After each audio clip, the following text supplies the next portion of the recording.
లలిత exchange Utsav పాత నగల అదే బరువుకి కొత్త నగలు తీసుకో నగల ప్రైస్ లో 20% ఆదా చేసుకోవచ్చు. వంశీకృష్ణ మరి అయితే నేత్రాలో నచ్చని అంశం ఏముంది? అన్నీ బాగున్నాయి, చక్కగా డిసిప్లిన్, తర్వాత వర్క్ చేసుకుంటుంది, చాలా అందంగా ఉంది. Really are very very lucky. ఒక మంచి భార్య, అవును, అందమైన భార్య, మంచి మనసున్న భార్య కూడా. నాకు అర్థమైంది, చూసాం కదా వీడియోస్ అవి. అవును. నచ్చని అంశం ఏముంది చెప్పాలి, ఫ్రాంక్గా చెప్పాలి, అబద్ధాలు చెప్పకూడదు. అంటే కమిటెడ్ ఉంటుంది. మార్నింగ్ టైం 4కి అలారం పెట్టుకుంటే 4కి లేస్తుంది, 4:30 పెట్టుకున్నా 5కి యోగా చేసుకోవాలన్నా, లేదా నేను జిమ్నాస్టిక్స్ జాయిన్ అవుతున్నా రేపటి నుంచి అంటది, నేను ఫామ్కి రెగ్యులర్ గా పోతాను అంటది, అన్ని చేస్తుంది లేచి. ఓకే, కానీ మార్నింగ్ లేవాలంటే నైట్ అర్లీగా వండుకోవాలి కదా. నైట్ ఏమో మళ్ళీ వాట్సాప్ లో దాంట్లో అన్ని మా కస్టమర్స్ మెసేజెస్ ఉంటాయి కదా, దానికి రిప్లై ఇచ్చుకుంటా అవన్నీ వేరే వాళ్ళు చేస్తారు పని. నువ్వైతే 6 to 8 hours వండుకోవాలని చెప్తాను నేను. అంటే స్లీప్ కూడా ఇంపార్టెంట్ కదా, ఎక్సర్సైజ్ ఎంత ఇంపార్టెంటో స్లీప్. తక్కువ నిద్రపోతుంది, ఎక్కువ పని చేస్తుంది, అది నచ్చది నాకు. అంటే 8 hours అన్నా వండుకో, అయితేనే మనం మంచిగా ఉంటాం హెల్దీగా అని చెప్తుంటా. కరెక్ట్గా 8 hours పడుకోవాలి. ఎప్పుడు 11కి పనుకొని 4కి లేస్తుంది. 4-5 hours నిద్ర సరిపోదని నా ఫీలింగ్. అంటే మోడీ గారు చెప్పినట్టు 3 hours పండుకునే వాళ్ళు ఉన్నారు, సద్గురు కూడా తక్కువనే పండుకుంటారు, వాళ్ళ ఇన్స్పిరేషనే మనకు. కానీ మనం అంత గొప్ప వాళ్ళం ఇంకా కాలే కదా, అయ్యేంత వరకన్నా 5-6 hours పండుకో అని చెప్తుంటా. తర్వాత నేను ఒక ఇంటర్వ్యూలో చూసాను, నువ్వు కూడా ఏంటంటే మా అమ్మ నాన్న చూసిన తర్వాత నాకు మ్యారేజ్ చేసుకోవాలని అనిపించలేదు అన్నావు. నాకు అలా అనిపించింది, నాకు అలా అర్థమైంది. ఆ బిట్టి కట్ చేయమన్నా కట్ చేయలేదు. నాకు నేను కరెక్ట్గా అది పట్టుకున్నాను నేను. అంటే నేను మమ్మీ డాడీ ఎప్పుడు అంటే కొద్దిగా ఫైటింగ్ లాగా మాట్లాడుకున్నావా ఏంటి? చిన్నప్పటి నుంచి కొంచెం డిస్టర్బెన్సెస్ వాళ్ళిద్దరికి, అందుకనే ఫిక్స్ అయినా పెళ్ళొద్దు అని, కానీ అట్లా ఏదో అయిపోయింది సడన్ గా. అంటే ఏంటి, ఏం జరిగింది? అంటే జనరల్ గా ఏంటంటే మనస్పర్ధలు అంటే ఫైనాన్షియల్ గానా లేకపోతే ఎలా? ఫైనాన్షియల్ గానే ఎక్కువ డిస్టర్బ్ అయ్యిండు మా డాడీ. అట్లా ఇద్దరి మధ్యలో ఎక్కువ వాటి గురించి, అంటే అది లేక ఇంకేవేవో టాపిక్స్ మీద నుంచి, అంటే డబ్బున్న వాళ్ళు మనం చిన్నగా చూడడం, అట్లా డిస్టర్బ్ అయ్యి కొంచెం ఎక్కువ గొడవలు అవుతుంది. అదంతా నువ్వు చూసావు, చూడటం వల్ల ఇంకా నీకు నచ్చలేదు, నువ్వు కూడా మ్యారేజ్ చేసుకోకూడదని అనుకున్నావు. కానీ వంశీని చూసిన తర్వాత అంటే ఎవరి లైఫ్ లో అన్నా ఉండేవే అనిపిస్తుంది. ఇప్పుడు మా మమ్మీ డాడీ కూడా కొట్లాడుకుంటుంటే, కానీ మా డాడీ ఎప్పుడు నన్ను పనికి పోయినప్పుడు కర్ణాటకలో వర్క్ చేసేటోడు, మా డాడీ సివిల్ కాంట్రాక్టర్ గా కొన్ని రోజులు.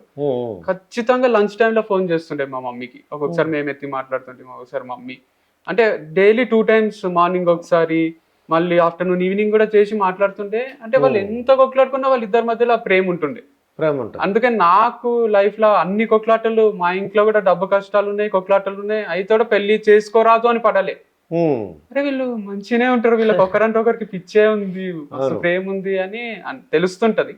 అందుకు marriage life is beautiful life అని నాకు మైండ్ లో కూర్చుండిపోయింది. అయితే నేత్ర, మీ స్కూల్ విశేషాలు నేను తెలుసుకోవాలనుకున్నాను. అన్నయ్యని అడిగాను నేను, అసలు కథలు ఎలా స్టార్ట్ చేసావు కృష్ణ చైతన్య అని అడిగాను. చెప్పెడతాను, నాకు రీజన్ చెప్పాడు, నేను కూడా చెప్తాను. మీ స్కూల్ విశేషాలు ఏమైనా జ్ఞాపకం ఉన్నాయా అన్న? చదువులో అయితే మొద్దు, వీక్, పూర్ స్టూడెంట్. లాస్ట్ నుంచి కౌంట్ చేస్తే నేనే ఉంటా క్లాస్ లో.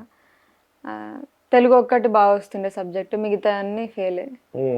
కానీ ఎట్లా మేనేజ్ చేసి 10th అయితే పాస్ అయినా, కాపీ కొట్టి. అంటే గవర్నమెంట్ స్కూల్లో పడ్డా సెంటర్, నా ముందే టాపర్, మా క్లాస్ టాపర్. అట్లా మేనేజ్ చేసి కొంచెం బయటపడ్డా. ఓకే. కానీ మీ టీచర్లు ఏమైనా అనేవారు, నువ్వు మోస్ట్ అమాయకురాలు స్టూడెంట్ ఎవరంటే నేత్ర అని అంటారా క్లాసులో? మోస్ట్ కంత్రి అంటారు. కంత్రి అంటే చదవకపోయేదాన్ని, అన్నిట్లో ఆగం. ఇంకా వాలీబాల్ గేమ్స్ మంచిగా ఆడేదాన్ని, వాలీబాల్ ఆడేదాన్ని. నేను ఇంకా చాలా ఇన్నోసెంట్, మాట రాదు, కెమెరా ముందు ఒకటే అట్లా. కెమెరా ముందు అలాగే అనమాట. నేత్ర, ఇప్పుడు మన వంశీకృష్ణ దగ్గర ఏమన్నా బ్యాడ్ హ్యాబిట్స్ అంటే సిగరెట్, మందు అటువంటివి ఉన్నాయా? చెప్పచ్చా నాకన్నా సీక్రెటా? నువ్వు సైలెంట్ గా ఉంటే అన్ని అనుకుంటారు, ఏదో ఒకటి చెప్పు. మందు అకేషనల్ గా తాగుతాడు, వెరీ రేర్. 2-3 months ఒకసారి అట్లా. పార్టీస్ ఏమన్నా గెట్ టుగెదర్స్ ఉంటే తాగుతాడు. సిగరెట్ లేదు. మరి మంది నీ పర్మిషన్ ఉంటుందా, లేకపోతే అరుపులు కేకలు పెట్టేస్తావా? అంత గలీజ్ గేమ్ తాగాడు వంశీ, ఒక్క పెగ్గేమో తాగుతాడు. అదే ప్రాబ్లం, పెగ్గ తాగితే ఎక్కది.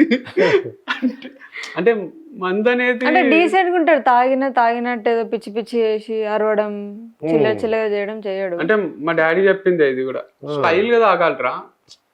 అంటే కుర్తిలాగా తాగేరు, అది మొత్తం బాటిల్ దొరికింది కదా అని ఆ, ఒక పెగ్గు 2 పెగ్గులు ఒక కంపెనీ కోసం ఏదైనా మాట్లాడడానికి. మొన్న కూడా షిమ్లా పోయినప్పుడు క్యాబ్ డ్రైవర్ అంటున్నాడు, ఉమ్, అంటే ఆయన పాయింట్ ఆఫ్ వ్యూ ఇది, ఉమ్, మందు అనేది లేకుంటే ఉమ్, ఎంతమంది భార్యలు విధవా అయిపోతుండ్రో ఆ, అంటే అర్థం కాలే ఫస్ట్. ఉమ్, అంటే ఎంతమంది భర్తలు చనిపోతుండ్రో మందు అనేది లేకపోతే, ఆల్కహాల్, ఉమ్, వాళ్ళు ఆ ఆ ప్రెషర్ కి మగోళ్ళంతా చచ్చిపోతుండ్రంట ఓకే భర్తలు. ఓకే ఎంతో మంది आधा से ऊपर लोग मर जाते थे ఓకే अगर दारू नहीं है तो అంటే అనుకున్నా నేను, అంటే వాళ్ళు హార్ట్ అటాక్ వచ్చి చచ్చిపోతుండ్రి. వాళ్ళు ఆ ప్రెషర్ నైట్, ఇప్పుడు మనం ఏ వైన్ షాప్ దగ్గర చూసినా వాళ్ళు పోతారు, కొంటారు, తాగుతారు. అంటే ఆయన ఆ కప్ కభీ పీతే క్యా అంటే నేను రోజు పీతా హూ మై తో, ఆ, లేకిన్ ఆधा से ज्यादा लड़कियां विधवा होते थे అని అన్నాడు. ఆ, అంటే కొంచెం షాకింగ్ అనిపించింది, ఆయన మందు ఉంది పర్స్పెక్టివ్ లో కాబట్టి- రియాలిటీని కూడా అనిపించింది మందు ఉంది కాబట్టి వీళ్ళు బతుకుతున్నారు ఎక్కువ మంది. అని ఆయన అంటున్నాడు. ఆయన కానీ అది ఆయన కానీ అది 100% తప్పే. ఇప్పుడు యూత్ కానీ వీళ్ళు కానీ వాళ్ళు కానీ, అంటే అది ఇప్పుడు మనకు గవర్నమెంటే పర్మిషన్ ఇచ్చింది కాబట్టి ఆల్కహాల్ సేల్ చేస్తున్నారు. ఉమ్, పర్మిషన్ లేనివి ఏవి అమ్మరు, డ్రగ్స్ అమ్మరు, షాప్లలో ఏవి అమ్మరు, ఆల్కహాల్ అమ్ముతున్నారు, కొనుక్కుంటున్నారు, తాగుతున్నారు. దాన్ని పాజిటివ్ గా మాట్లాడేటోళ్ళు ఉన్నారు, నెగటివ్ గా. ఉమ్, కానీ అది ఎప్పుడు రూన్ చేస్తుంది అంటే లైఫ్స్ ని తాగొచ్చి పెళ్ళాలని కొట్టడం, అది అది వాళ్ళు తాగి రోడ్లపై పడిపోతే వేరే వాళ్ళు ఫోన్ చేస్తారు, అవును. వచ్చి మీ ఆయనని తీసుకపోండి, లేకపోతే మీ ఆయనని తీసుకొస్తున్నాము అని. ఇలా యాక్సిడెంట్లు చేసుకుంటారు తాగి. డోంట్ డ్రింక్ అని ఏడ రాయరు, డోంట్ డ్రింక్ అండ్ డ్రైవ్ అని రాస్తారు. ఓకే అంటే నువ్వు తాగితే అప్పుడప్పుడు ఫ్రెండ్స్ తో తాగు, లేదు ఒకసారి అయినా గలీజే health alcohol consumption is injurious to health అని రాస్తారు. అంటే ఇప్పుడు ముందు అట్లుండే, ఏమంటుండ్రి కొంచెం తీసుకోవడం, వైన్ మంచిదే అనే కాన్సెప్ట్ ఉండే. మనం ఫారినర్స్ ని చూస్తే కూడా టేబుల్ పైన డిన్నర్ చేసేటప్పుడు కొంచెం కొంచెం వైన్ పోసుకొని అందరు తాగుతారు. Okay wine is good for health, అది గ్రేప్ జ్యూస్ లాంటిది అని ఆల్కహాల్ ని కూడా ప్రమోట్ చేస్తుంది. ఇప్పుడు కొత్త టెస్టింగ్ ఇవన్నీ వచ్చినాక ఏమంటున్నారు అంటే, అసలు ఒక్క రోజు తాగినా నువ్వు నీకు లైఫ్ లాంగ్ ఆ ఎఫెక్ట్ ఉంటది. ఒక్క సిగరెట్ తాగితే ఎట్లయితే నీకు ఎఫెక్ట్ చేస్తుందో లంగ్స్ కి, నువ్వు ఒక్క పెగ్గు తాగినా నీకు ఆ ఎఫెక్ట్ అనేది తెలుస్తుంది, మంచిది కాదు ఆల్కహాల్ అని కొత్త టెస్ట్ల రిపోర్ట్స్ వచ్చినాయి. సో అందుకు తాగకండి ఓవర్. తాగకూడదు, అది మంచిది. అంత చెప్పిస్తారు. అంటే ఒకవేళ తీసుకుంటే నీకు చెప్తాడా ముందే, నేను వాళ్ళు తీసుకుంటున్నాను అలా చెప్తారా చెప్పరా? లేదా అక్కడికి వెళ్ళిన తర్వాత పరిస్థితిని బట్టి చేస్తారంట? అసలు ఎటు బయటకు వెళ్ళాడు, ఇంట్లోనే తాగుతాడు. ఇంట్లోనేనా?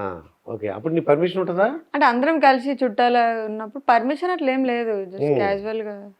పదాలు తెలియని పెదవులకు అమృత వాక్యం అమ్మ. సంతానలేమి సమస్యతో బాధపడుతున్న ప్రతి స్త్రీమూర్తి బాధను మేము అర్థం చేసుకోగలం. ఫెటినైన్ వరల్డ్ బెస్ట్ ఎంబ్రియాలజీ ల్యాబ్ మరియు జిల్ట్రిక్స్ అలారం సిస్టాన్ని మొట్టమొదటిసారిగా ఏపీ మరియు తెలంగాణలో ఈ నెల 9న ప్రముఖ సినీ నటి స్నేహ, స్పెయిన్ దేశానికి చెందిన international senior embryologist Javier Herrera గారు ప్రారంభించారు. ఈ శుభతరుణంలో రక్త పరీక్షలు, AMH test, RBS, సెమిన్ analysis, ultrasound scan, follicle scan ఈ నెల 31 వరకు ఉచితంగా అందిస్తుంది. ఫెటినైన్ అంటే సంతానం, 49 అంటే సంతోషం.